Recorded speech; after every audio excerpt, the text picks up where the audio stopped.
So before we start, I want to tell you about global justice.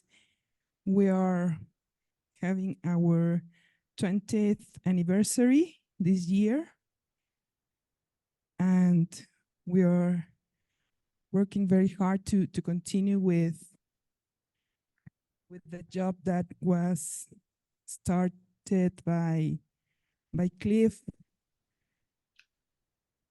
and by Bob and Betsy. And today we have Fraser. She's a critical theorist. She's a feminist. And she is the Henry and Louis Love Professor of Political and Social Science. She is a professor of philosophy at the New York School in New York City.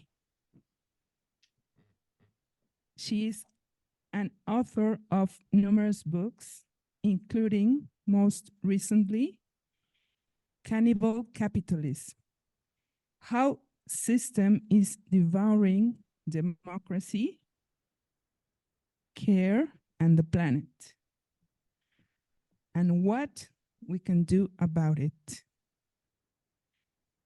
Today, she will talk about the three phases of capitalist labor, uncovering the hidden ties between gender, race, and class.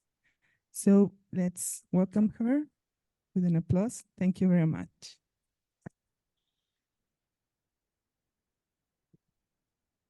Thank you very much, Lulu and Liz and everybody else who had a hand in organizing this. I'm really happy to be here and to share these ideas with you, which are still very much being worked out, and I'll be very eager to get your reactions. So, as the title suggests, the concept of labor is really central to what I want to talk about. And some people might think that as soon as you mention the word labor and put that at the center, that you're reverting back to some older sort of communist paradigm that is no longer really appropriate to our time. I want to insist that that's not what I'm trying to do here. I actually want to develop a new paradigm that incorporates some insights from that older paradigm, but that goes beyond it and that is capable of clarifying what I think are our most pressing problems here now in the 21st century. So I'm going to speak a lot about the place of labor in capitalist society, but not in the old school sense. I'm going, on the contrary, to try to transform the whole idea of what we mean by labor. And through that lens, to reflect on the famous triad of concepts that everybody talks about these days: gender, race, and class. So, why labor? Why make that seemingly old-fashioned concept the starting point for rethinking gender, race, and class? Many people might think that the concept of labor is tied to a perspective that prioritizes class over race and gender, and that we, in a sense, in taking the labor lens, we will lose the hard-won insights of feminists and anti-racists, and that will be taken back to an old discredited paradigm that we have worked hard to dislodge. Now, I want to insist that that is not what is going to be going on here. And I want to, before I do that, I want to tell you first about my motive in what inspired me, really, to pursue this approach. I am struck by the clear mismatch between what I think of as the forces of emancipation in our society, on the one hand, and the present crisis that we are facing on the other hand. We've got plenty of emancipatory social struggles and social movements. We have feminism, anti-racism, anti-imperialism, movements for labor and migrant rights, for social equality, livelihood security, for democracy, ecological sustainability, peace, and human rights. But I think that these forces are rather fragmented and dispersed, and they don't coalesce around a shared project, and so, therefore they don't constitute what the great Italian Marxist thinker Antonio Gramsci would have called a counter-hegemony. So, as a result, these potentially emancipatory forces are overmatched by the scale of the crisis. They're not adding up to the kind of counterforce that's necessary. This crisis, I don't need to remind you, is a general crisis of our whole social order. It's a crisis in which multiple injustices and multiple irrationalities converge.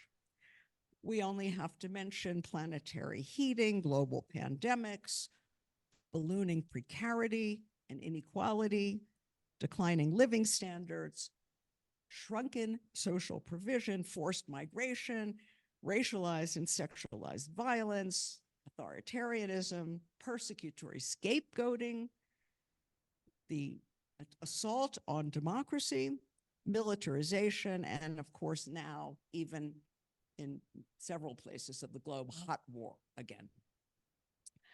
Where I am asking is the emancipatory coalition that offers a credible response to a crisis of this scale? Where is the visionary breadth and practical heft or power that could embody a genuine alternative to the system that is generating this crisis? Where is the coalition, the project that could go toe-to-toe against the powers that be, against corporate neoliberalism on the one hand, and reactionary populism on the other hand? This is a somewhat grim diagnosis I'm giving you, but I am not alone in subscribing to it. Many social justice activists and thinkers have grown dissatisfied with the single issue and group-specific politics that have dominated in the previous years. Appreciating the need for greater coordination, they are now seeking larger frameworks that can connect the dispersed struggles of multiple movements, of multiple political organizations and labor unions. There's a lot of talk now about intersectionality. That is one paradigm, hugely popular, that very much expresses this aspiration for greater coordination and integration. But there are others, including the reemergence of what is now being called social reproduction feminism, racial capitalism theory, eco-Marxism, democratic socialism, whatever these terms mean, and they're debated, for for integrative thinking and integrative political practice. And that's what I'm trying to advance here. I want to offer a proposal. It's not the only proposal. It's not necessarily, the end all and be all, but it's one way of thinking about how to forward this integration. So I'm going to offer an account of capitalist society as the common matrix, the societal frame that generates the social divisions of gender, race, and class, as well as their intersections, the cross-cutting connections between them. And I'm going to trace this process of how these distinctions and intersections are generated within capitalism through the lens of labor. But what I mean by labor is something quite broad. I will argue that capitalist society relies on three types of work, not just exploited labor performed by free workers in exchange for wages in for-profit enterprises, which is the usual way of thinking about labor, the labor movement, and so on and so forth, the working class. No, not just that. Also, expropriated labor, by which I mean unfree or dependent or semi-dependent labor that is coercively and often violently extracted from racialized populations that have been subjected through conquest or today increasingly through debt.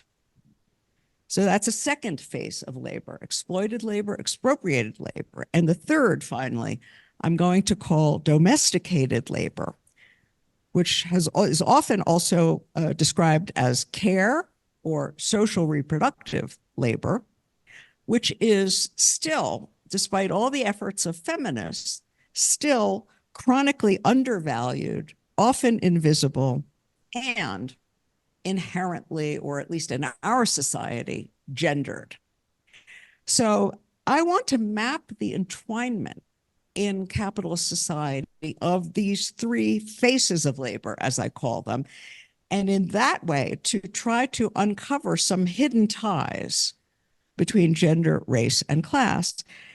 And in doing that, I hope at least to indicate a possible path to more coordinated emancipatory struggles.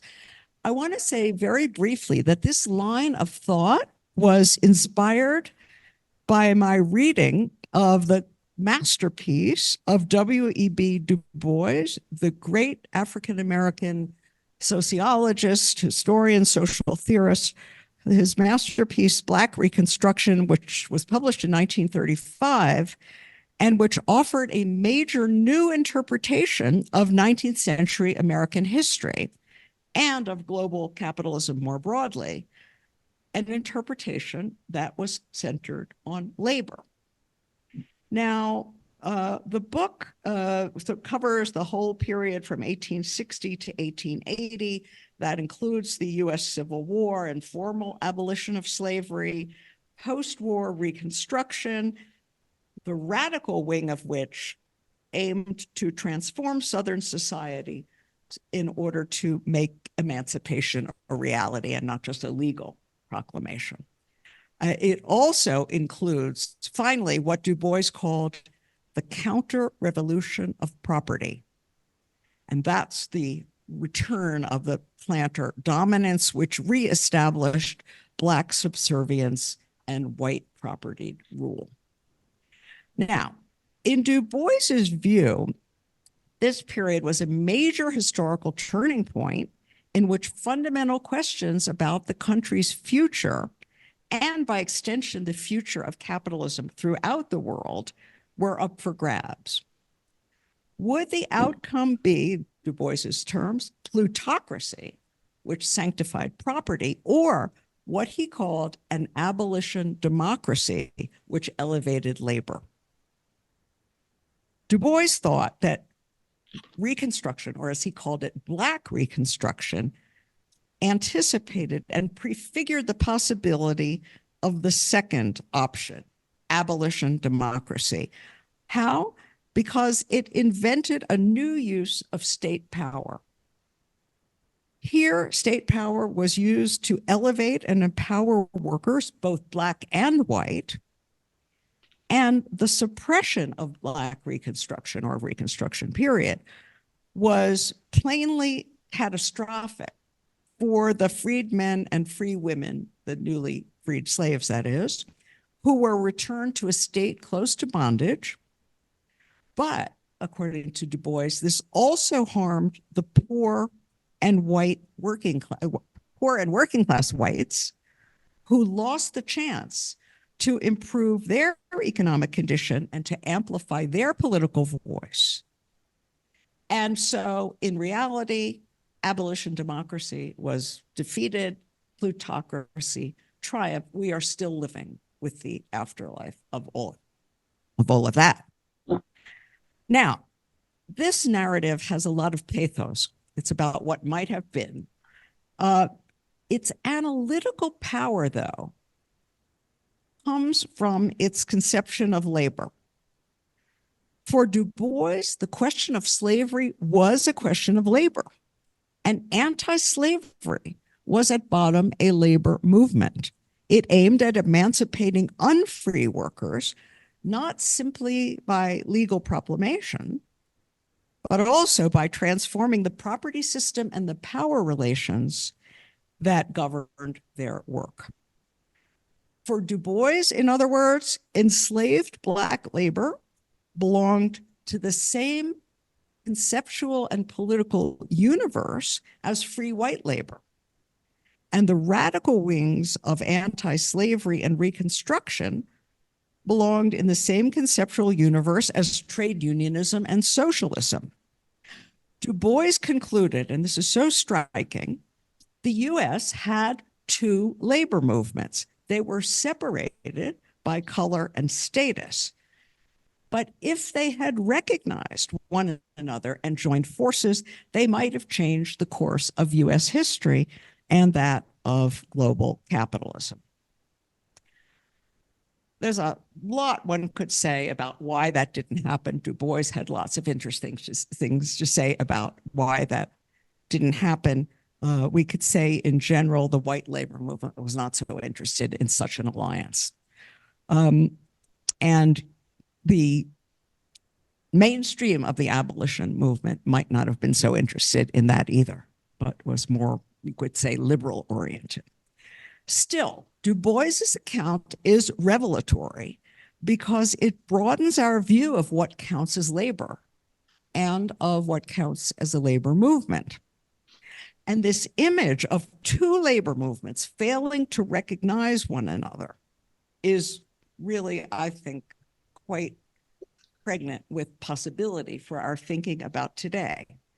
What was missed, Du Bois suggests, was the possibility of an inclusive pro-working class front. Appreciating that capitalist labor assumes more than one form, such a front would recognize and embrace more than one labor movement. Failing that, it would lack the political heft and breadth of vision needed to defeat plutocracy and expand democracy. Now, what's crucial for my purposes and what inspired my project is this idea of more than one kind of labor, more than one kind of labor movement. As I read him, Du Bois was not seeking to homogenize labor, to dissolve all those important internal differences between free labor and unfree labor, for example, into some abstract concept of the working class. Rather, he understood free and enslaved labor as distinct but structurally imbricated aspects of one single social system. I'm going to explain what he meant by that.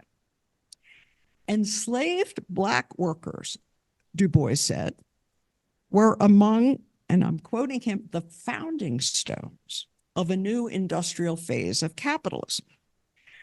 Producing cotton for mills throughout the North Atlantic, they kept those enterprises humming, supplying raw materials for their counterparts, the free workers in the mills in Manchester, England, or in the New England of the United States, to work up as commodities and material, supplying material for that and for the owners to convert into profits. Black labor also served as the basis, the fulcrum, for an extensive commercial network that linked the planters, merchants, bankers, insurers, shippers, and mill owners who divided the spoils. Today, we could add the great prestigious universities like Harvard, Brown, and Yale, which we now know right? Were financed in a significant degree from the profits of this trade and therefore of slavery, however indirectly. Now, Du Bois framed this whole process globally. He situated Southern slaves in the US South within what he called, here I'm quoting again, a dark and vast sea of human labor in China and India, the South Seas and all Africa, in the West Indies and Central America, and in the United States, that great majority of mankind on whose bent and broken backs rest today, he's writing in 1935, rest today the founding stones of modern industry. This is a remarkable claim, I think, and it cries to be read alongside Karl Marx's identification of the free worker, the so-called doubly free proletariat, as the true creator of industrialism's marvels and of the wealth. For Marx, those free workers were also going to be the eventual gravediggers of the system, right? So here is Marx giving pride of place to free but propertyless workers who've been forcibly separated from the means of subsistence and therefore have no alternative but to sell their labor power in exchange for wages. And here we have Du Bois on the other side, foregrounding the unfree workers whose labor power is not theirs to sell, but the property of someone else. And it's a property that can be commanded by the lash. In calling these unfree workers the founding stone of the world capitalist system, Du Bois, in a sense, delves beneath what Marx called the hidden abode of factory production to something that's even more hidden, a realm on which the factory rests. It's the relation between those two realms, between the factory and the plantation, that is all important. To call enslaved agricultural labor a founding stone of modern industry is to say that Black expropriation underpins white exploitation, that the two processes are inextricably linked, that the fates of the two groups of workers are tied together, that neither can be emancipated without the other, that the quote unquote two labor movements must join forces to abolish the system that generates their perverse symbiosis.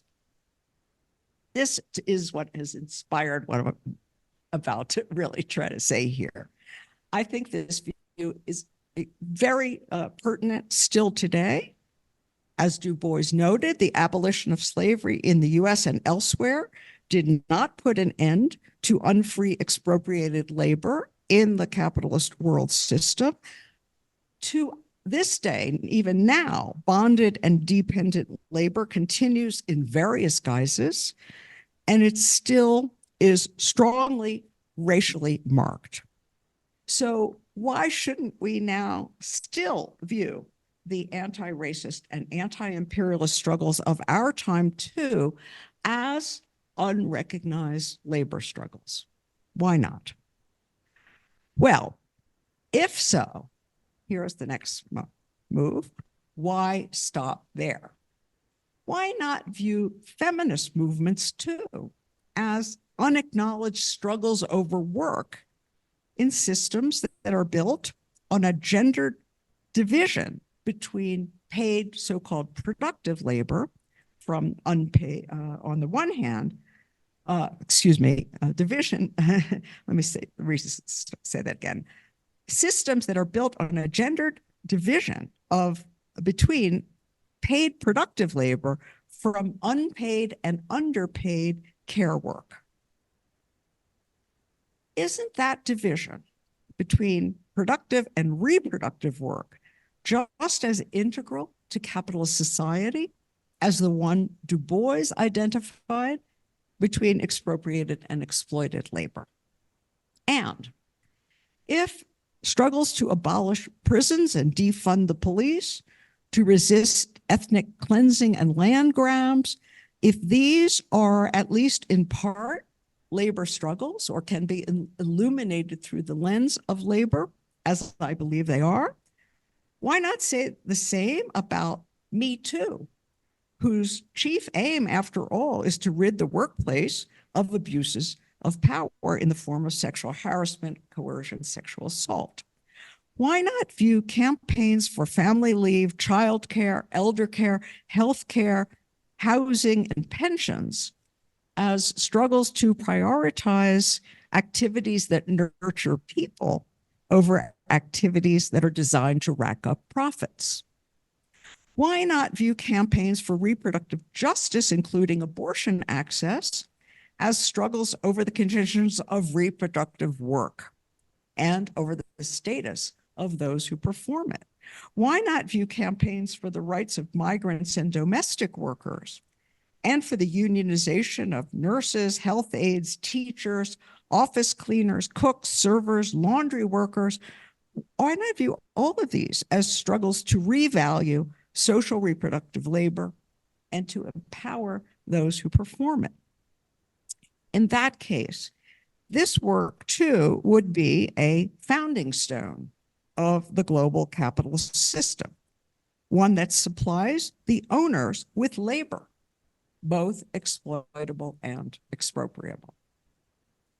So what I'm proposing to do here is extend Du Bois's argument and to view capitalist societies as relying on three analytically distinct but practically interconnected, forms of labor: exploited, expropriated, and domesticated. The relations among these three, I claim, form the hidden ties among gender, race, and class in capitalist societies. So I'm endorsing Du Bois' political point while also extending it. Our current aim should be to grasp the relations among not two, but three labor movements and to figure out how to unite them. Now, let me say a few words about the concept of labor in general before I turn to labor in capitalism. Because there is a kind of idea of labor in general, and then there are the specific forms, the ways in which labor is formed or deformed in different social systems. Okay, labor in general, as I understand it, means effortful social action aimed at satisfying human needs. Of course, neither the needs that labor addresses nor the character of the labor that it addresses them are given once and for all. They develop historically, as do the societies and natural habitats in which that activity is situated. And as those things change, so does the quote unquote human nature of those who actually do labor. Defined this way, labor encompasses efforts to provision human groups with food, shelter, and tools, efforts that produce useful objects. But object-producing labor presupposes other activities which maintain natural habitats and nurture people. And those efforts of maintenance, nurture, replenishment also count as labor in any, I think, meaningful sense that we should endorse. Every human society undertakes those activities in one way or another, along with the making of objects. In fact, object making could not exist without the work that sustains the persons and habitats of those who perform it. Actually, the converse is also true. The work of nature, nurturance, could not proceed if we didn't have food, shelter, clothing, and the tools and so on. So the whole distinction between what counts as production and what counts as reproduction is a little dicey. I don't think that there's any neat division of natural kinds here. And our ways of thinking of these as two very separate and distinct things reflect some historically specific arrangements that arose in history that divided them sharply from one another. Most societies do not assign object making and people making to separate spheres. Rather, they intermingle them freely in shared social spaces, as when peasant women take their babies into the field strapped onto their backs and suckle them while tending their crops. In many societies, too, all these labors are understood as useful and worthy. All belong to the same social universe, even when tasks are divided by age or by sex or by class. Capitalist societies are different, however. What counts as work in capitalism is employment. And that covers a relatively narrow subset of effortful, need-driven activities. It covers essentially activities that are performed for and directed by employers in officially recognized workplaces in return for a salary or wage. Persons who are not employed are considered idle, even when they nurture and replenish those who are employed. Excluding activities that create non-monetized use values, things that actually satisfy a need but don't have a price tag, this society reserves the honorific title of work for those activities that enter directly into the circuits of commercial exchange. Equally important, capitalism stretches almost to the breaking point the relation between effort and need. Remember, my general definition of labor was effortful activity oriented to satisfying need. Capitalism stretches that relationship. It introduces many intermediate steps between the expenditure of the effort and the fulfillment of the need. When workers expend effort at their jobs, or those who are counted as workers, they are satisfying their needs at best indirectly, and sometimes maybe not fully at all, because their labor is only undertaken as a means to a wage, which is in turn a means to access the means of subsistence, to purchase commodities. What gets produced then are precisely commodities, which their employers produce not to satisfy anybody's needs, but to sell. Far from aiming to satisfy needs directly, capitalists make goods as a means to making profits and therefore to increasing their capital. The question whether the wares produced are otherwise useful in their mindset does not really arise. The only question is whether enough people with cash are willing to buy them at a price that affords an acceptable rate of profit. So we have a very convoluted system here that is suffused with risk. The chain between effort, the chain that is supposed to link effort to satisfying need, is greatly lengthened, and in a way that makes the relationship very uncertain. At each point in the chain, each point is a point of possible breakdown where the means can fail to lead to the desired result, right? You don't get paid enough.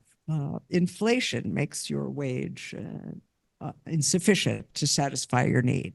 Your goods don't get buyers. You're outcompeted by somebody else who sells them cheaper, et cetera, et cetera. All things can go wrong at every point. In capitalism, the driving force is the relation of effort not to need, but to profit, to the accumulation of capital. That's the really driving force in the system. And that dynamic colors the whole meaning of work.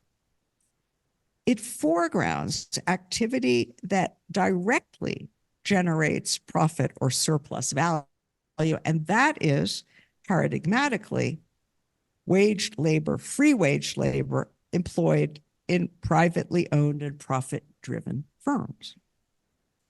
Now, I want to be clear, that labor is no picnic. Those who perform it are exploited. They are paid only, and I'm echoing Marx here, for their necessary labor time, the time in which they could produce value sufficient to cover their living costs. They are not paid for surplus hours that they work above and beyond that, the value of which accrues not to them, but to the capitalist. So there's a sense in which their work is like the work of Sisyphus. They're always climbing and climbing and never getting anywhere. At best, they receive what's needed to reproduce their current state so that they can go back to work the next day. Their work, in addition, is usually stultifying, repetitive, heteronymous, free, I've been using that word, free labor, in only the thinnest sense.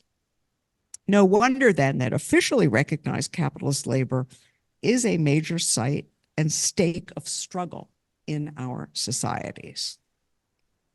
Nevertheless, exploited labor is only the tip of the capitalist iceberg. Beneath it lie two other genres of labor.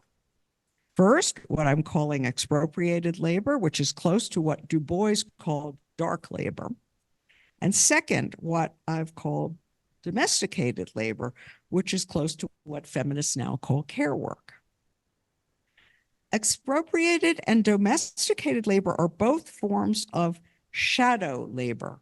That's a term I take from Ivan Ilyich.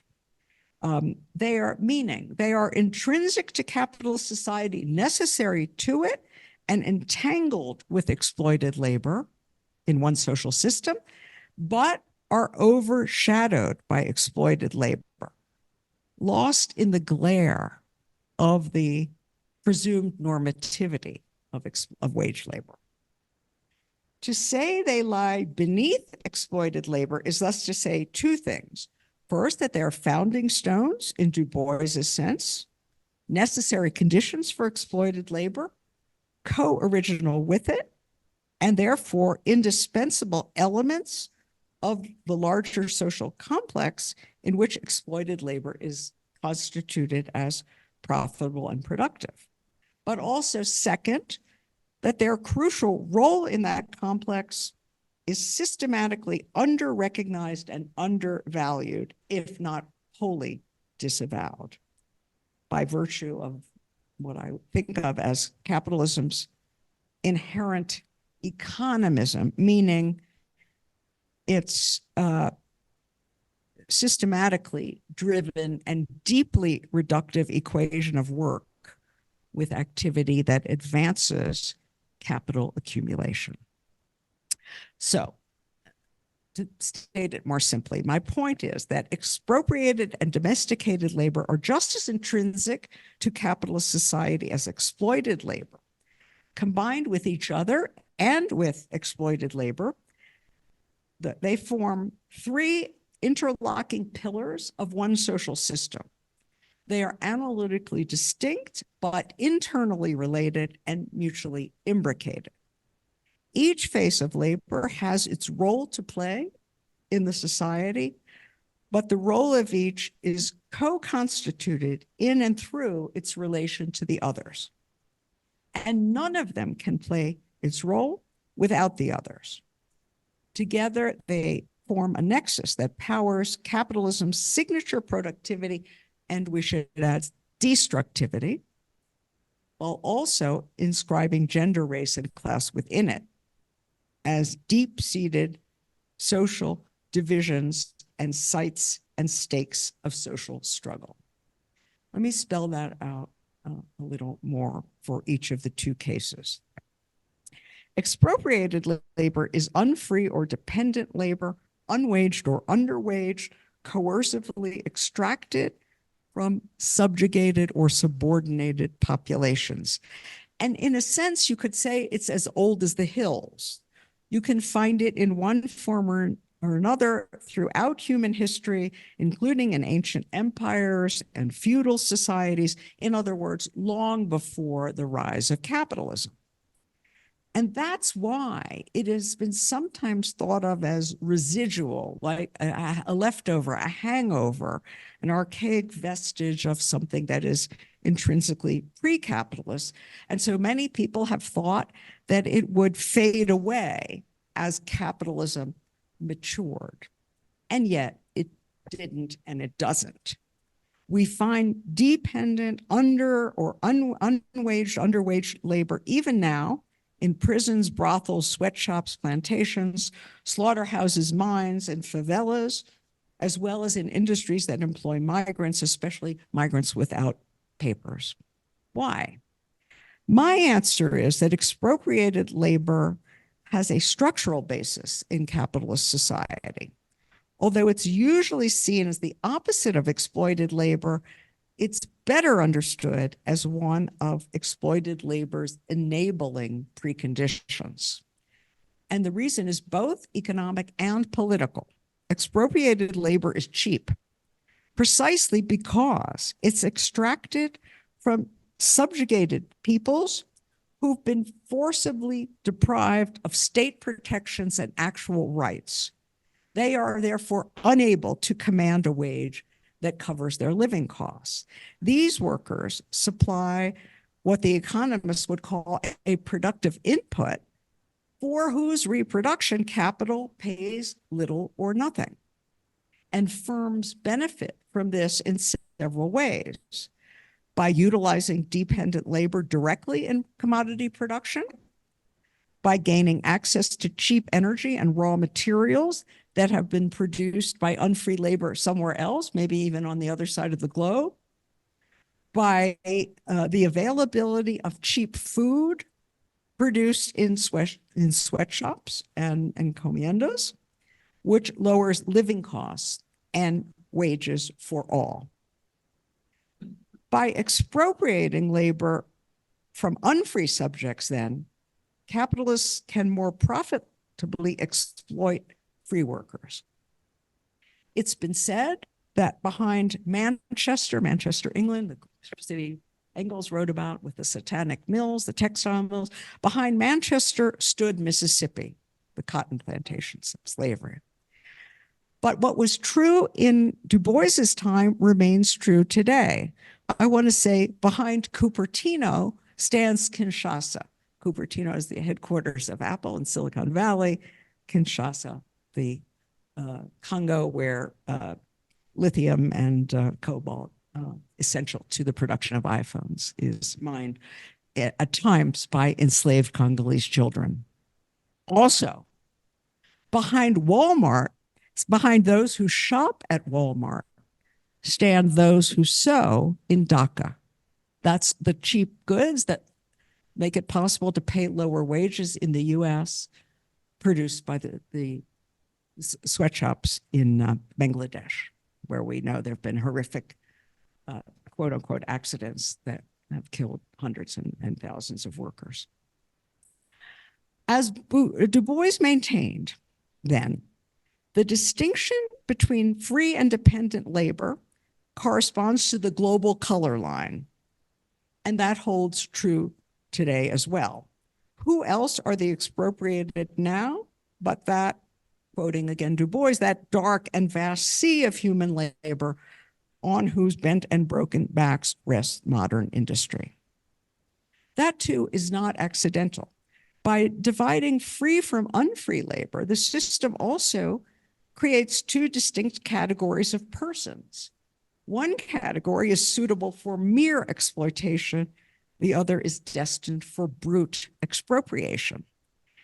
Drawing that division between two kinds of people, the system inscribes race as a structural fault line in capitalist society, implanting within it a host of structural injustices: racial oppression, imperialism, settler colonial apartheid, indigenous dispossession, and genocide.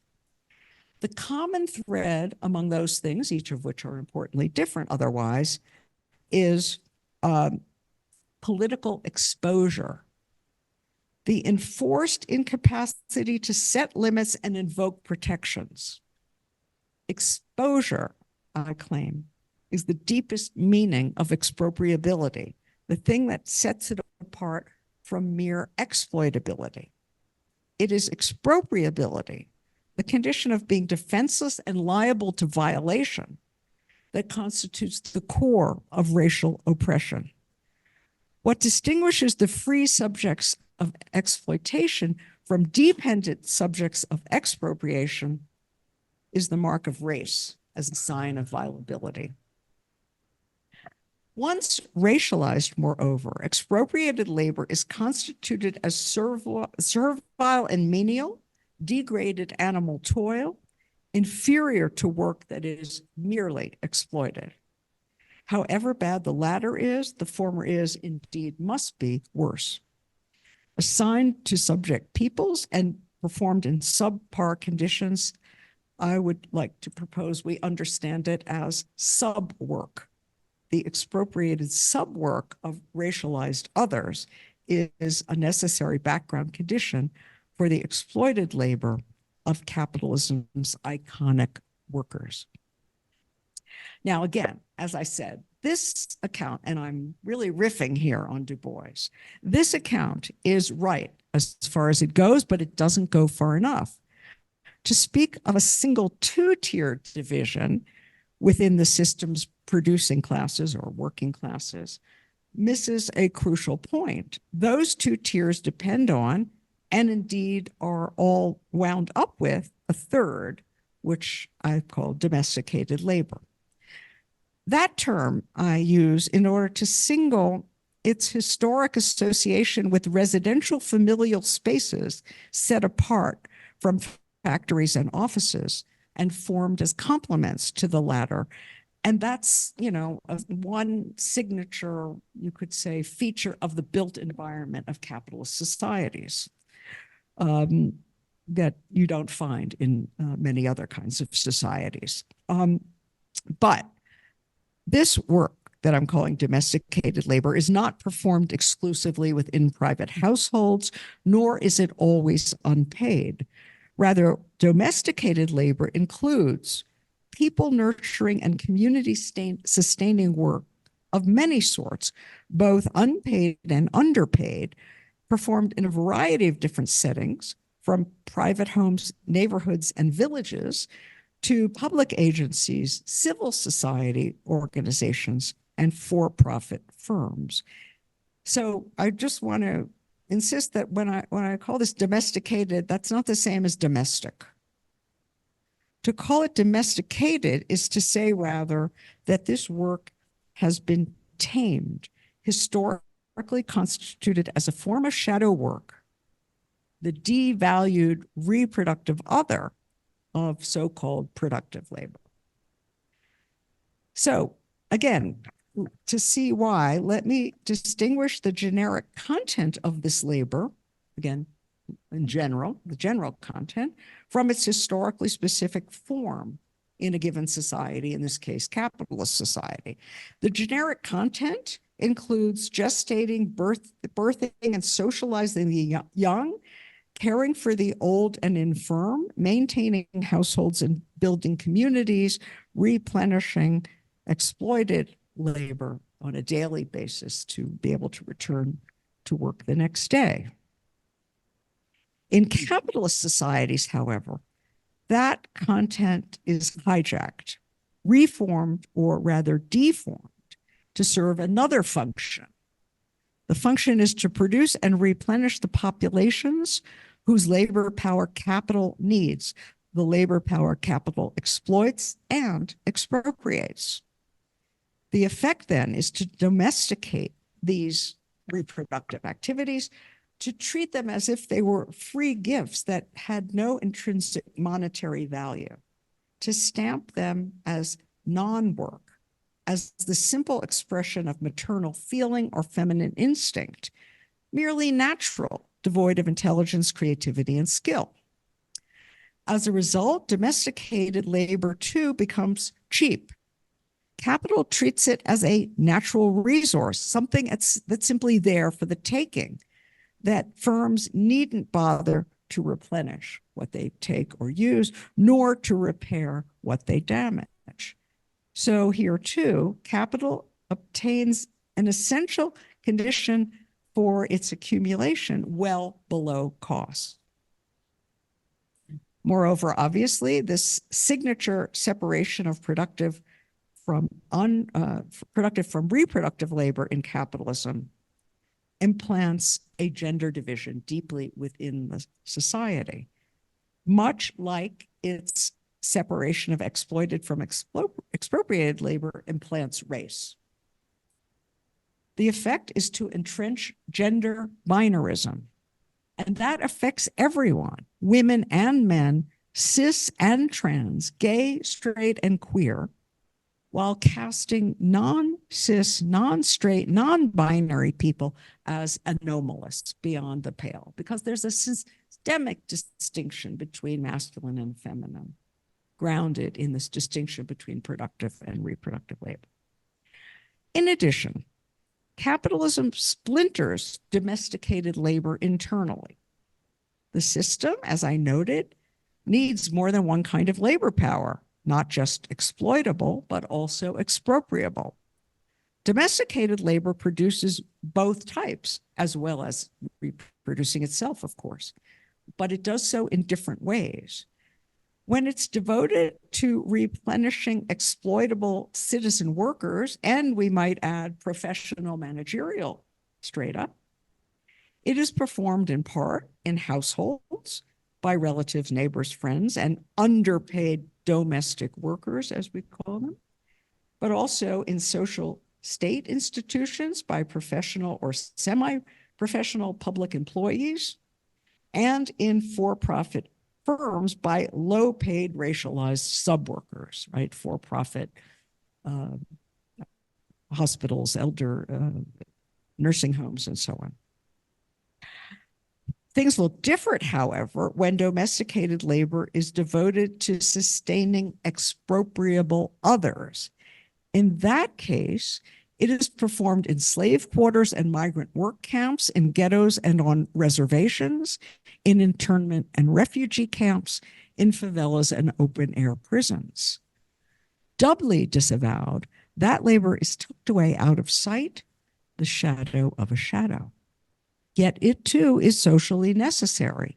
Insofar as capitalism requires racialized subwork, it also requires gendered / racialized sub-care work.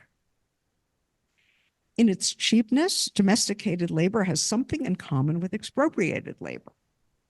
But the two types of shadow work differ. One form is stigmatized via race, while the other is sentimentalized via gender. Subwork is bestialized and degraded, its toil unbefitting a human being, which is why it's looked away from and kept at a distance. We don't want to see what's happening in Dhaka, Bangladesh, or in the Congo. Care work is, by contrast, up close and personal. Much of it is, but not all, is viewed through the lens of love or natural instinct as opposed to labor, and that's why it is often romanticized. The traits associated then with each set of workers are not the same. Care workers are supposed to be creatures of feeling, exquisitely sensitive to others' needs, while sub-workers should be thick-skinned, dumb beasts of burden who can take punches and endure pain. In effect, the first, care workers, are expected to be hyper-affective, while the second, sub-workers, must be affect deprived. So the two groups of shadow workers are differently constructed. Those among them whom the system finds no use for do not belong to the same, quote unquote, reserve army of labor. For some, however, the two forms of shadow work overlap, and for reasons that are non-accidental. Insofar as capitalist society requires degraded subwork, it also requires degraded care work to produce the latter, as I said. And that's a nasty amalgam of care work and subwork that I've called subcare work. Those who perform it are expected to combine traits associated with both. Like care workers, they should be finely attuned to the needs of those they care for. And like sub-workers, they should be thick-skinned in order to callous disregard of their own needs by bosses or masters. So here in the capitalist organization of social labor, we see the social basis of one type of intersectionality, the women of color type, which has been much discussed by feminists, especially feminists of color. But there are also other forms of intersectionality which have not been as much discussed and should be, including the historical trajectory of white male proletarians. They were once dispossessed, driven to work in capitalist factories and mines for wages that did not at first cover their living costs. And so they were, in a sense, hybrids. They were exploited, but also expropriated at the same time. It was only through decades of concerted struggle that some of them managed to rid themselves of the overt markers of expropriation and to become merely or purely exploited through organizing trade unions, labor and socialist parties, and so on and so forth. But their achievement in getting rid of expropriation and being only exploited has proved rather fragile. It is easily subject to reversal. I would say that today, many formerly privileged workers of this sort have been dragged back into expropriation thanks to neoliberal offshoring, financialization, and flexibilization, and especially through the mechanism of debt. Equally intersectional is the trajectory of a stratum of racialized men in the capitalist core, the descendants of the slaves and freed men whom Du Bois wrote about, who moved into the hybrid status that their lighter hued counterparts I just described had just vacated. These guys were employed in factories, but at dirtier jobs at lower pay, and were and are still subject to violation by police and racist mobs, as well as to the prison industrial complex. So they were and are simultaneously exploited and expropriated. That's another form of intersectionality. This is a materialist account of what I think intersectionality means, okay? All centered on this labor model. Those are just a few of the many labor-based intersections that animate capitalism's history. All of them arise from combinations of the three faces of capitalist labor. The latter, I'm claiming, are the building blocks from which such amalgams and hybrids are fabricated. They constitute the hidden intersectional ties among gender, race, and class. The key point I want to stress is that these categories are systemic, as are the faces of labor to which they are tied. Race and gender divides have structural bases in capitalist society, as does empire and, of course, class. Each member of the class, race, gender triad derives its social meaning and political force from its imbrication with the others.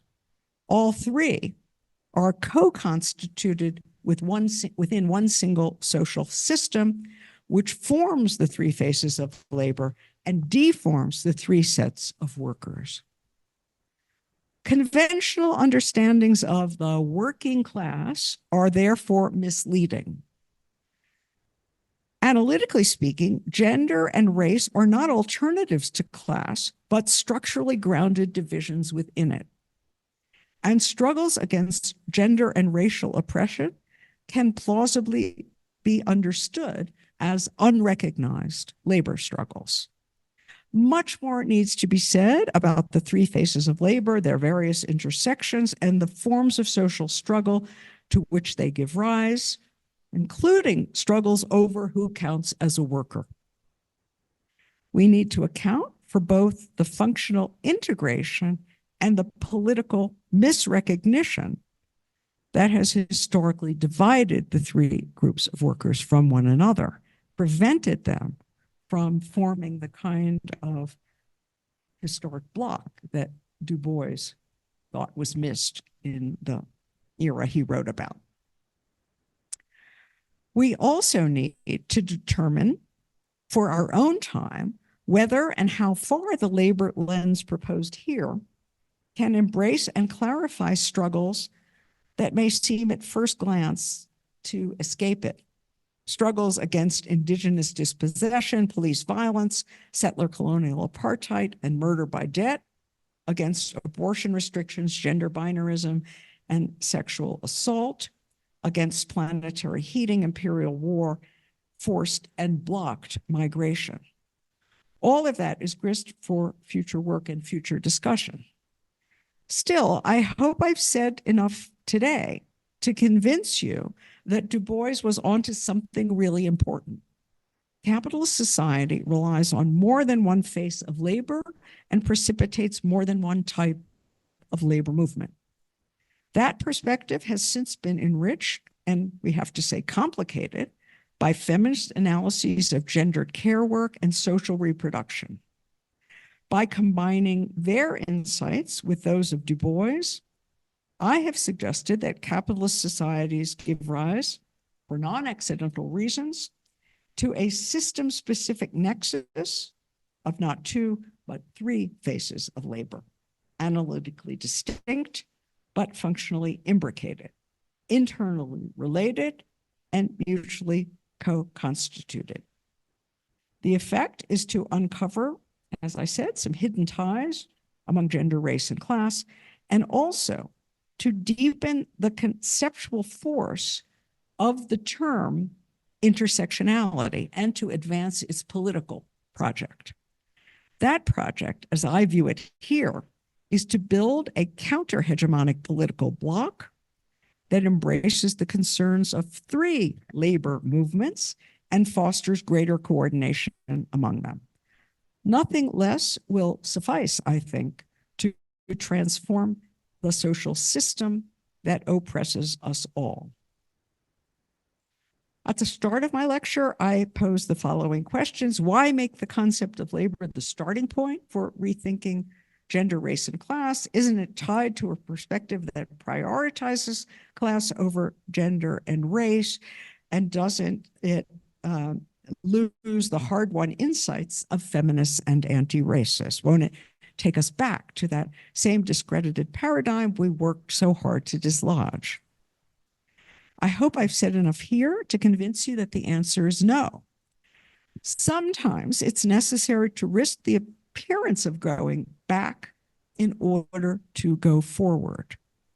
Certainly, the proliferation of identity-oriented movements and paradigms delivered real insights, but it also encouraged separatism and siloization. The question we must ask now is whether that we can resituate those insights in a broader perspective that integrates them with one another and with other equally necessary insights from earlier paradigms. Have feminists and anti-racists reached a level of political maturity that allows us to relinquish the defensive postures we've grown used to in favor of the sort of offensive postures our times demand? Are trade unionists reeling from the return of expropriation, finally now able to see that the fates of exploited workers are tied to those of the expropriated and the domesticated? Can all of us grasp the severity and scale of the present crisis and rise to meet it by risking a broader engagement? Can we now make a reality of Du Bois's dream? Can we build an inclusive, global, pro-working class front that embraces the concerns of three labor movements and fosters their cooperation? I don't know the answer, obviously, but I hope it is yes. And I hope that these reflections I've offered here have contributed in some small way to clarifying what we must do to bring it about. Thank you very much for your attention.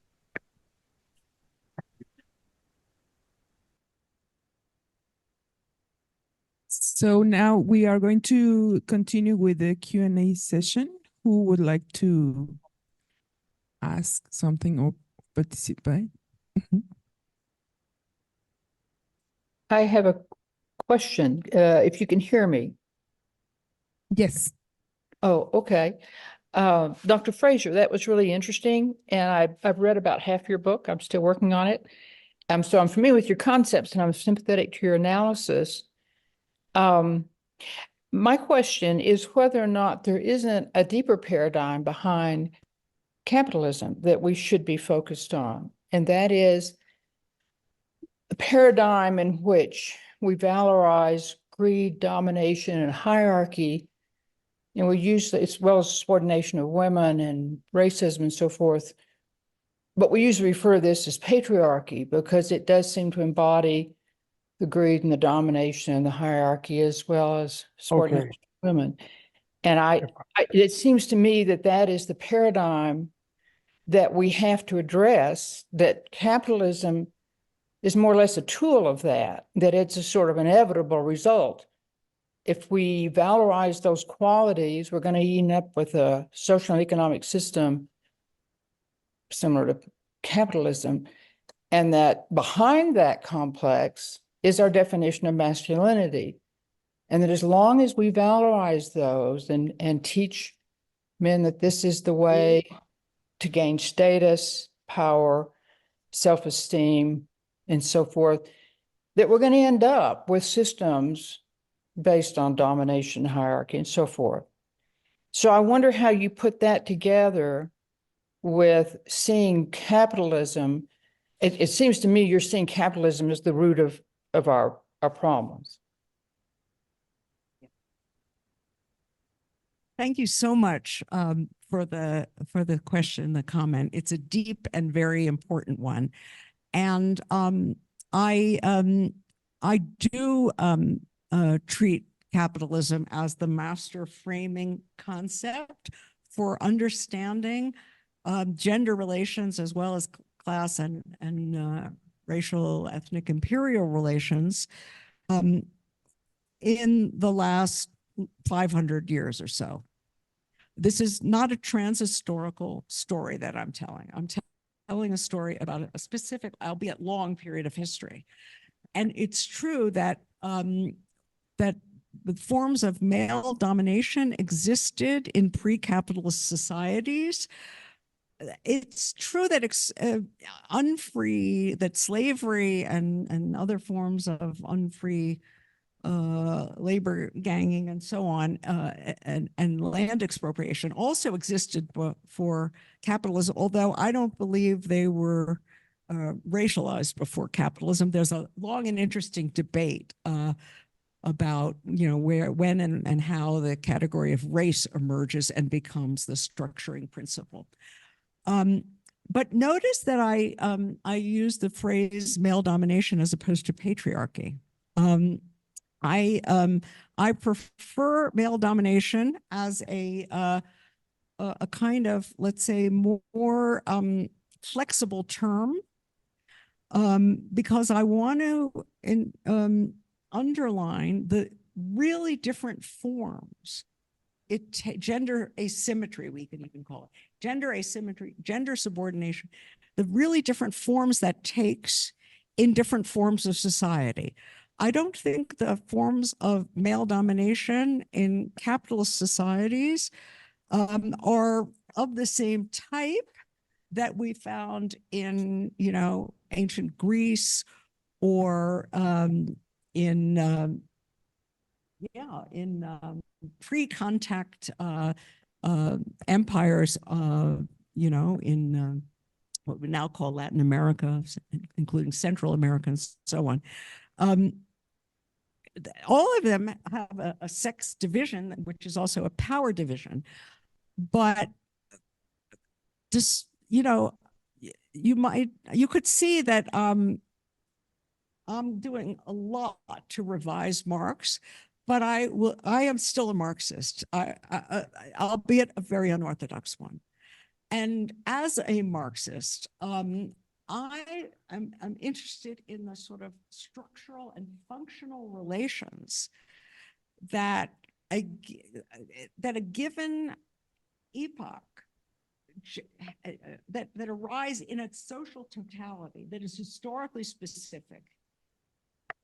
And patriarchy is too often used by feminists as some transhistorical feature, as you said, rooted in a masculinity. That's not my picture. And I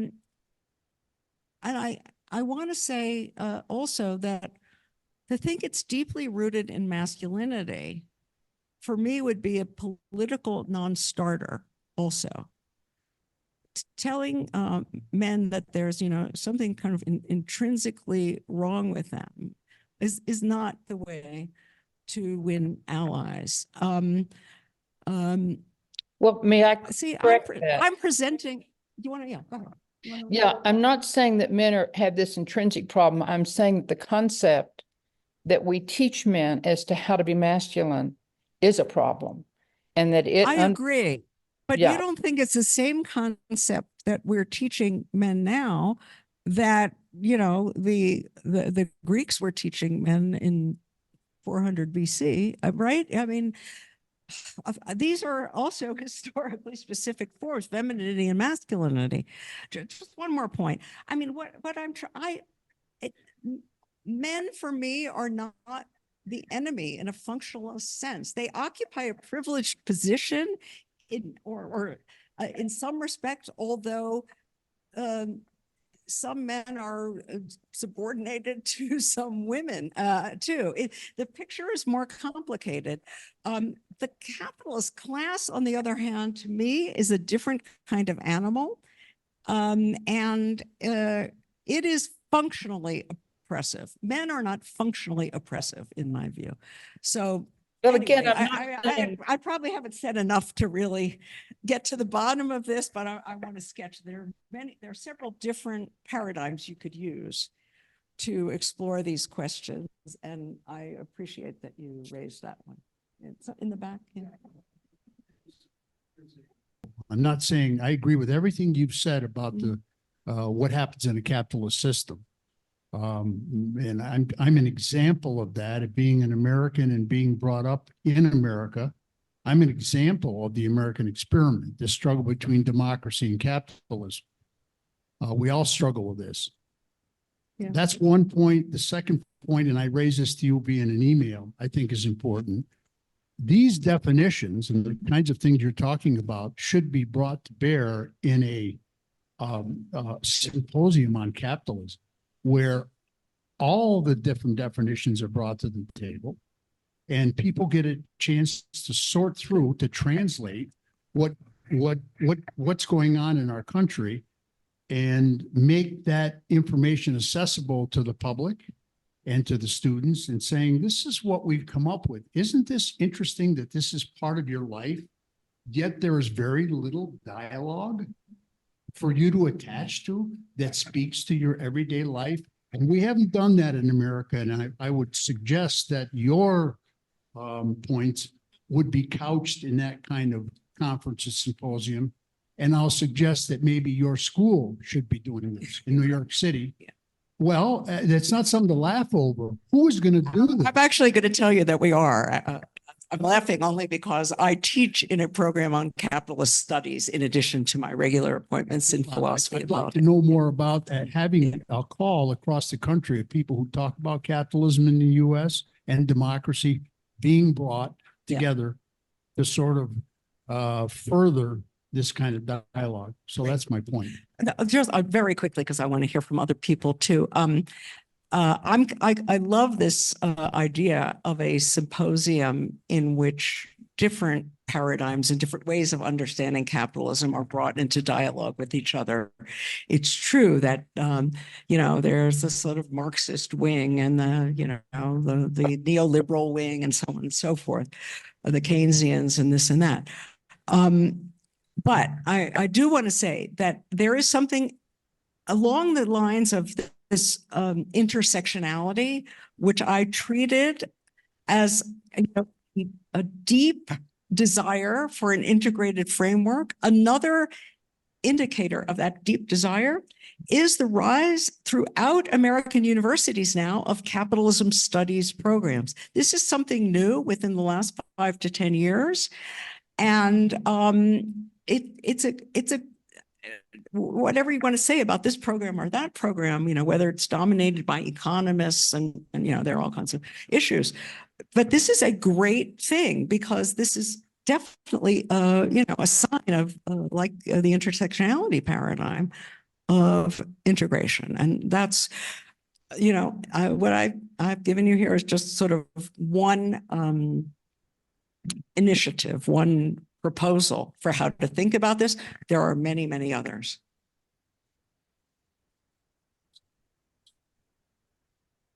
Unmute yourself and talk. May I contribute? Yes. Yes, yes, Bob. Yes, Bob. Thank you, Nancy, for a brilliant externalization of the thoughts I've been nurturing for decades. Beautiful, convincing, authoritarian in its unveiling of the truth of our epoch. Thank you. Thank you.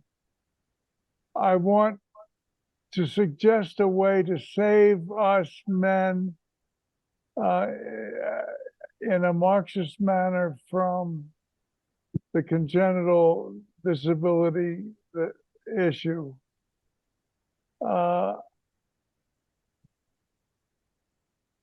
I think Nancy has made clear to us that the dominating counter struggle of ideas here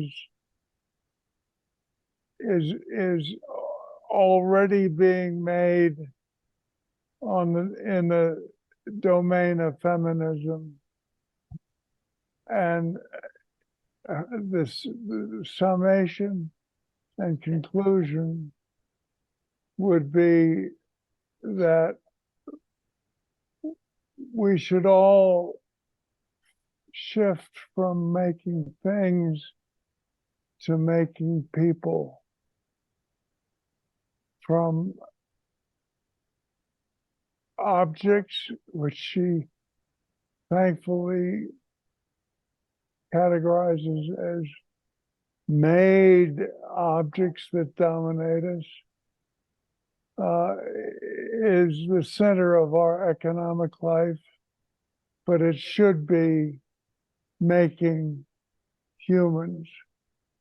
We should all be doing the labor that is now segregated, marginalized, oppressed, and violated as women's work. We should all be women doing the work of making humans. And I think there are, well, my heroes among men these days are the ones who, for one reason or another, not always feminist, raise children. And I'm very proud that Betsy's and my son is among those workers.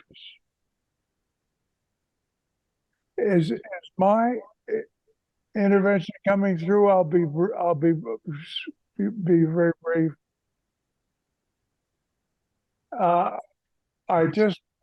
I want to try that theory out on Nancy, sloganized and simplified as it is.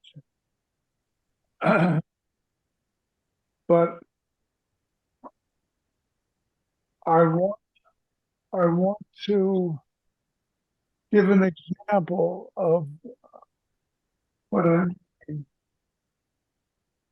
In Mississippi, during Freedom Summer, into which I was recruited by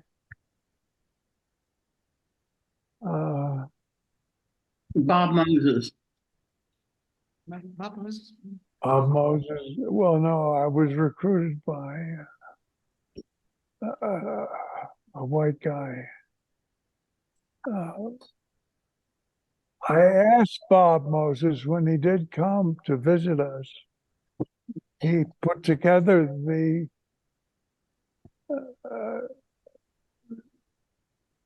Black history of slave revolts that I taught in the freedom schools. He visited one day and I asked him, Bob, what do you think of the idea of a domestic workers union? And he liked the idea. And he went with it. Nothing resulted. That's the sort of thing that goes right directly to the deepest contradictions of U.S. Southern anti-Black racism. And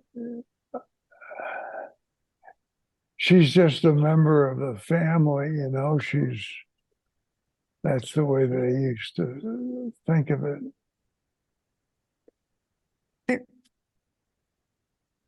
Very, very interesting. Oh, sorry, Bob. I'm gonna end with that, just proposing that as an interesting example to parse out and examine.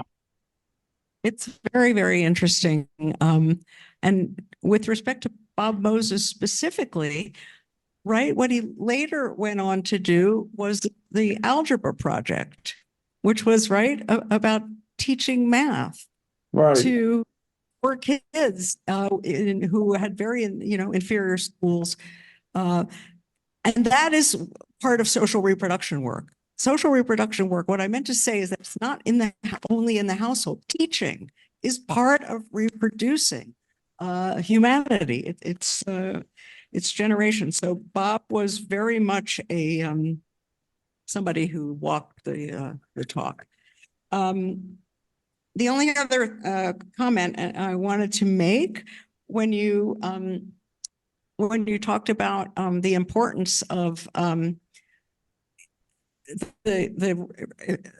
not equating labor in the generic sense of social activity aimed at satisfying needs, which is a good definition we could all endorse, and I think will be part of human life.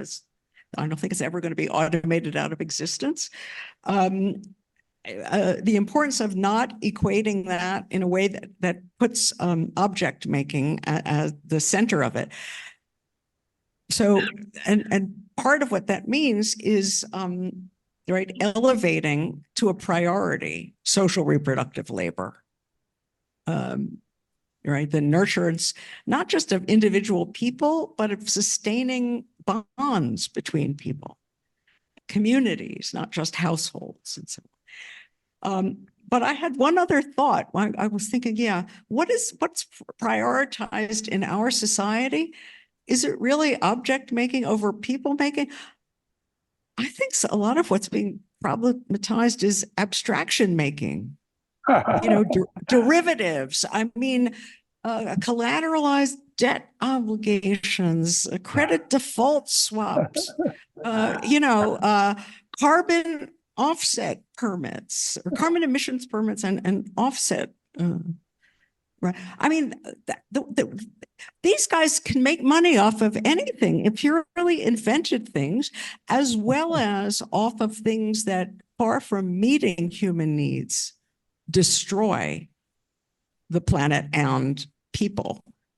war production is it's still a, you know, a giant convenience, a way of absorbing excess capital investment and making profit. So what the forms of what is produced, we need a whole you know, more developed analysis about what is how do these forms, abstraction making, destruction making, object. What if when it's the case when the objects are long range missiles? This is not satisfying needs in any sane definition of needs. Anyway. I'd like Thank you. to add a There's point. a lot of information there. I have 2 points that I want to make. I remember in an article you wrote in 2017, after the extension of Trump to the presidency, and you brought up about Gramscian point about hegemony and counter-hegemony, which is always very compelling. And one of the things that I came away with from your talk today is the use of intersectionality as part of that force to build the counter-hegemonic force that we need to change the society in a fundamental way. And one of the things that has always been among people on the left has been a problem, or not, I shouldn't say always, for many years, especially in the United States, has been a tension between horizontalism and verticalism in terms of tactics and strategy. And it's a real thing, but there's also a process of overcoming which has to be used, and that is partly what I get out of the things that you've been saying. Briefly, a second thing which I thought of while you were speaking was in terms of the use of ideology and language. When you look at the 19th century, basically domination in bourgeois Western European American society, etc., of the terms the home and work, even though, as you say very cogently, that social reproduction is much more than in the home, but still that ideology and the sentimentalization, is that the word, of the word home, and the way you counterpointed to work, etc. And there's so many things there, but that's also, I suppose, another Gramscian point of the use of language in this hegemonic way that we all absorb and we don't really think about, or we don't critically think about, and we just use, but it becomes internalized. And that's an internalization that one has to overcome by thinking about these things. So thank you. Well, thank you. Both points are very, very interesting to me. On the first one, you know, the article that you're referring to, I think it's still relevant to sort of framing what is going on. I don't know enough about Mexican politics internally, but certainly in the US and in many other countries, if not here, you know, there's what I've called a progressive neoliberal bloc, and that's basically Wall Street, and in the American sense, Wall Street, Silicon Valley, Hollywood, and then all those liberal feminists, liberal anti-racist that it sort of, you know, drags in as its junior partners to give it a veneer of charisma and emancipation, when the actual political economy that it pursues, deregulating Wall Street and so on, is offshoring, is terrible. That's one side. The other side, of course, is reactionary populism. We call it Trumpism today.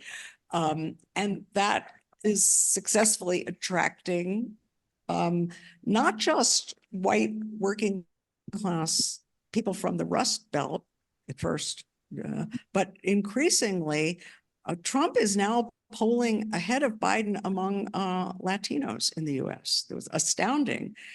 And he's gaining the support, rising poll numbers for African-American men. So, and the space for something else was once in the US occupied by Sanders and the forces around him, which was for a while able to draw off some of those feminists and anti-racists that had gravitated toward the neoliberal side and some of the working class people that had gravitated to the Trump side. That third force doesn't any longer in the US have a national face, although there are many people around who still, but that is what I was thinking then, and I'm still thinking now, is what I mean by a counter-hegemonic bloc.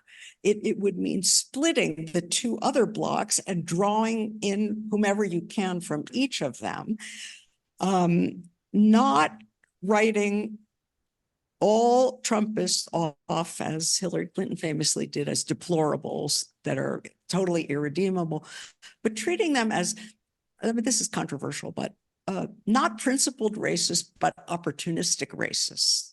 Because a lot of these people once voted for Bernie in 2016 in the primary, then when he was off the ballot, switched to Trump. It's a familiar thing. And this leads to the second point, your second point about the horizontal and the vertical. I like the Maoist phrase, contradictions among the people, right? So there are both perceived and strongly felt conflicts of interest and ideology among groups that, in the perspective I outlined here, might all come, in theory at least, to see themselves as oppressed in different ways by one social system and, right, needing to ally. So that's where ideology is very important. How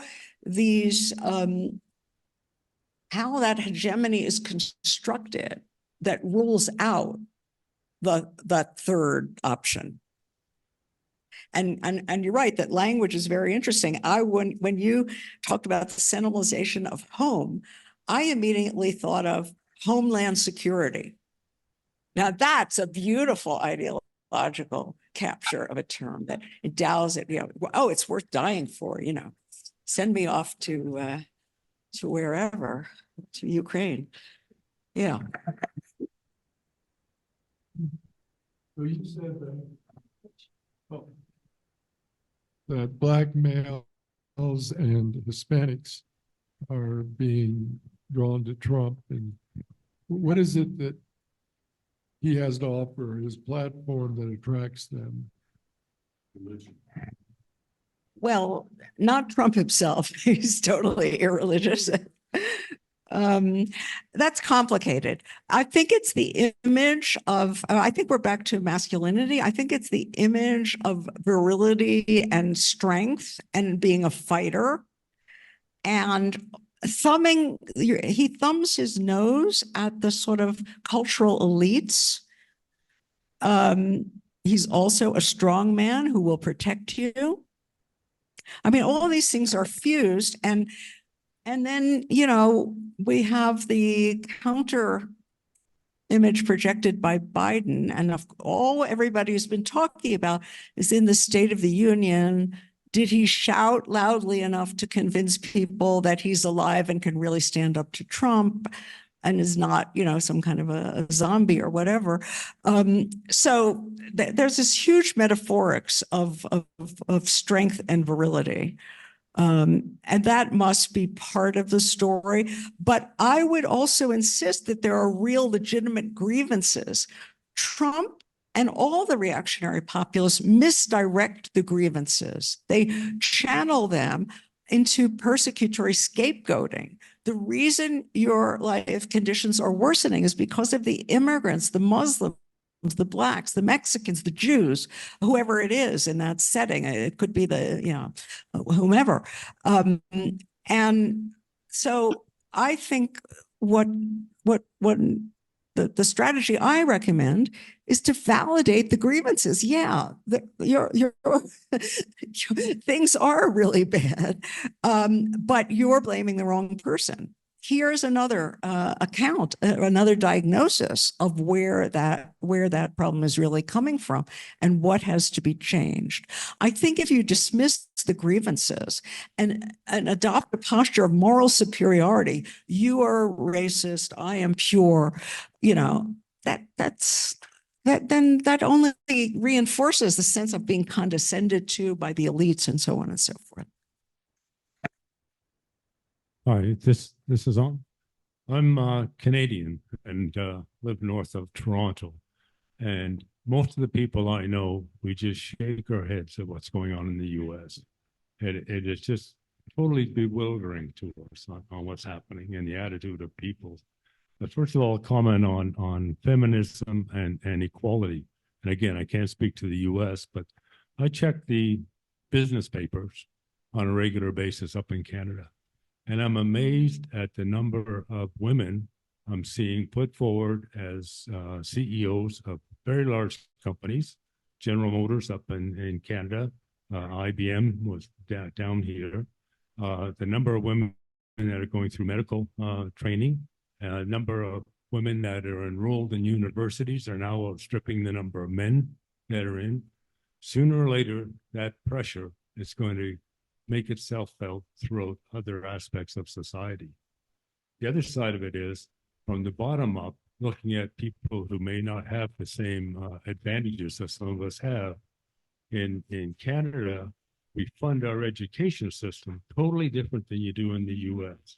And it's funded on a per capita basis throughout the province as a whole. So that no matter where you live, you get basic education that's pretty good overall. And a lot of our social innings, as I call them, are they're not perfect by any means, but they're far stronger than what I see and hear about in the US. And I have a daughter that lives in California, and I'm amazed at what they have to go through in taxes, what they have to go through in healthcare benefits and what have you.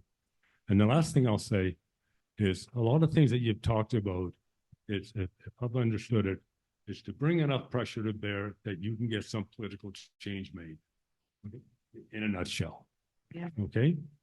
How do you expect to do that with your current political system? And I'm amazed the number of Americans that I've talked to down here that do not know that your members of Congress can come in as paupers and they go out as multimillionaires. How does that happen? Well, one way that happens is there's nothing stopping them from insider trading, even with companies that they're on commissions that are supposed to be overseeing. So you think, who's that person going to listen to? And when it costs so much to run for office, I need the money. When I'm out of office, I need the job. So I think there's a structural there that needs to be addressed. Don't ask me how, but I agree overall that capitalism today is not working as well as it needs to for more people. Thank you. Well, thank you. Lots of interesting observations there. You know, on women CEOs,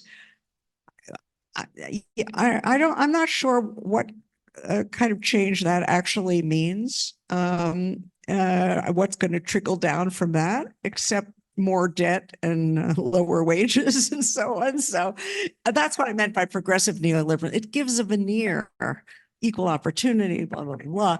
But I think that the real issue is structural change. And you're absolutely right that the US political system is has a lot of sort of built-in issues, not just the revolving door from Congress to lobbying and so on and so forth, and nor even just campaign finance, so on, which you can just literally buy votes. So regulatory capture, vote buying, all of that. But, you know, the Electoral College, the difficulty of amending the Constitution, even the sort of the lack of proportional representation in a parliament, you would get at least in a parliamentary system.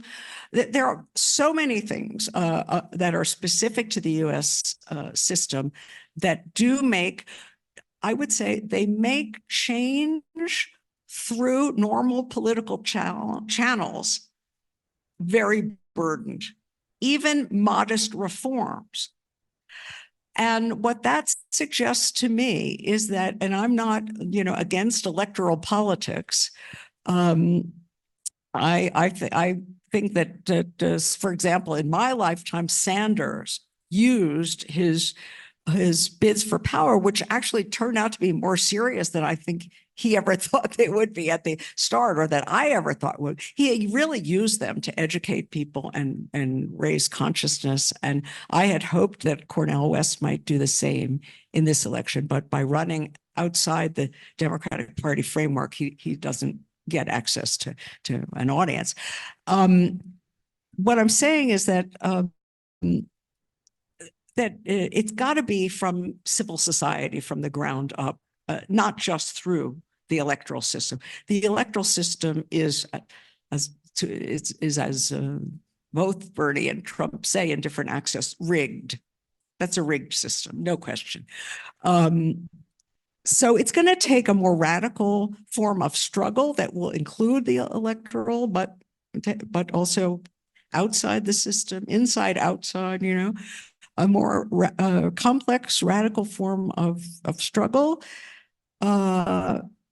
And, you know, there have been big structural changes in the United States. The New Deal, obviously, is an example. The brief period of Reconstruction and not only in the South, but the abolition amendments and so on. These were constitutional revolutions.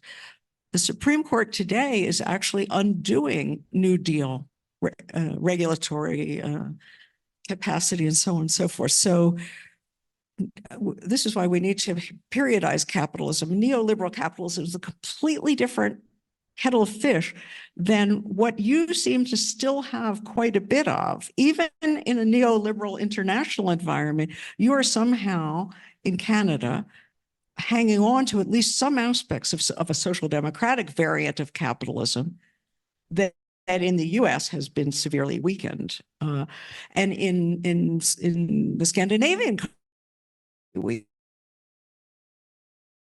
so we are fighting not just capitalism, but a particularly aggressive and predatory form of capitalism. And I'd love to hear more about how Canada has managed, at least to some degree, to insulate itself from all those global financial pressures that have forced many other states with progressive aims, Brazil, you know, et cetera, to abandon, you know, to fall in line, to liberalize their economies and so on. I think day by day, well aware, financially, we're on the edge as well. Sorry, we're on the edge as well. So we have some adjustments that we have to make. But I think in our system, the way it works, because we have multiple political parties, we get our balance by having the liberals come in and they spend a lot of money on a lot of good things. And then it goes into the conservatives who want to get back to a balanced budget. So over time, you get a little bit of a balance through, not by any one particular party.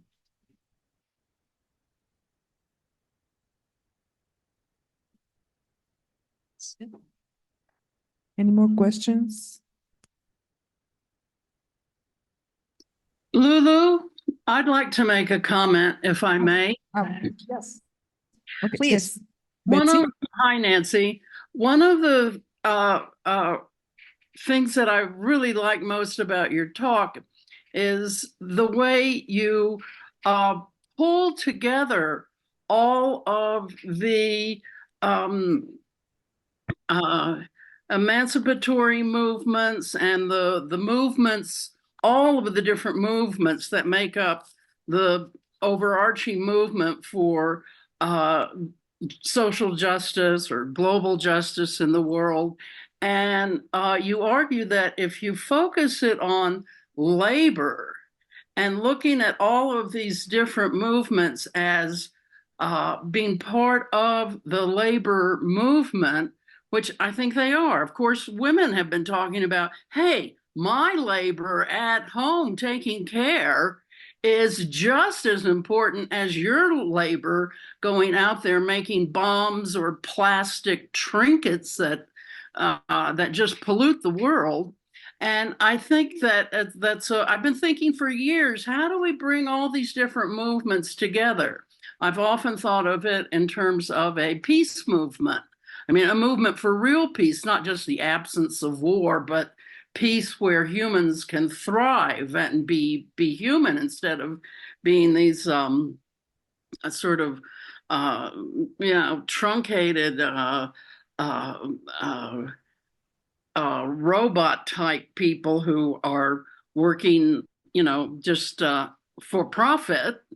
But the working for need, of course, and making human beings is what we need to focus on. But I think we're all working, whether we're paid, whether we have a job, whatever we're doing, we're working. We're working to meet human needs. And I think if we look at all of the labor that people do and think of it as a labor issue, that is a very powerful way to bring people together and for the different, parts of the working class to not be, antagonizing each other or stigmatizing, oh, the migrants, they do that cheap labor. Oh, women are complaining about not getting paid enough. Well, if we look at all of the labor that people on the planet do, and it's all necessary to get everybody fed and clothed and housed, then I think that that's very helpful. And I want to thank you for that contribution. I really appreciate it a lot. Thank you, Betsy. It's great to see you and Bob, even at this distance. Yeah, I mean, I tried to do, I had the same idea of, a counter-hegemonic block of all the forces, and I'm not the only one, in cannibal capitalism. But there, I didn't yet have the idea of labor as, a lens that could help bring everyone together. The lens was more through the concept of crisis and how all the differently experienced aspects of crisis could be traced back to one social system. Look, this is very much work in progress, and other aspects of the project have involve a history of the struggles of over what counts as a labor movement. Why feminism it was not seen as a labor movement. Why anti-racist movement were not seen that way? That's a really important question as to how historically these categorizations got so sticky. And then another part of the project is to try to answer the objection, which I can hear ringing in my head, but this is too reductionist. There's so many aspects of feminism that have nothing to do with labor, violence against women, abortion rights. And what about indigenous struggles? These are really about land, not about labor. You can imagine all the, and I want to sort of systematically go through each of these cases and say, and not that a priori idea that everything is a labor question, because I don't think that's the case. But I want to say that we can get a lot further than you might think at first sight in clarifying what's going on through the lens of labor. Isn't it obvious that Me Too is a labor right? But except for the farm workers who were the first allies of the Hollywood stars, nobody says that.